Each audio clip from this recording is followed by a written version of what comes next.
یہ کہا جاتا ہے کہ دنیا کی ہر چیز جو ہے وہ خدا کی حمد اور تسبیح کر رہی ہے، تو ہم یہ سمجھتے ہیں کہ انسان ہے جس کو عقلی وجود دیا گیا ہے، اور تسبیح کے لیے ظاہری بات ہے آپ نعمتوں سے مستفید ہوتے ہیں، استفادے کا جذبہ ہے، شکر میں ڈھلتا ہے، اور پھر تسبیح میں اس کا اظہار ہوتا ہے. تو یہ باقی جو چیزیں ہیں کہ ہم ان کے اندر پھر یہ مانیں گے کہ وہ بھی شعور رکھتی ہیں جو تسبیح کرتی ہیں.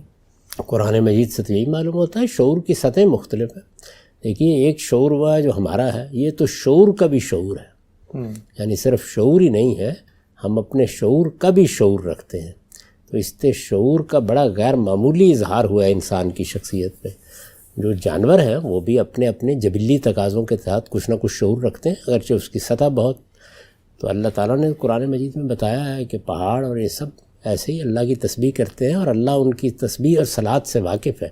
اب اس کی نوعیت کیا ہے؟ وہ زبان حال کی تعبیر ہے، وہ زبان کال کی تعبیر ہے، اس میں کوئی خاص پہلو ہے جو ہماری نگاہوں میں نہیں اس طریقے سے آتا.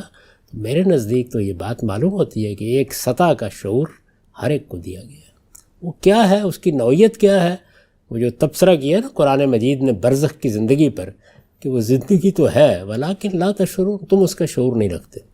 تو اس لیے جتنی بات اللہ تعالیٰ نے بیان کر دی ہے اس پر ہم ایمان رکھتے ہیں، اور اس میں کوئی استبعاد نہیں ہے، اس لیے کہ جو خالق ہے وہ اپنی تمام مخلوقات سے بات کرتا ہے، مخلوقات اپنے خالق کے سامنے جواب دہ ہیں.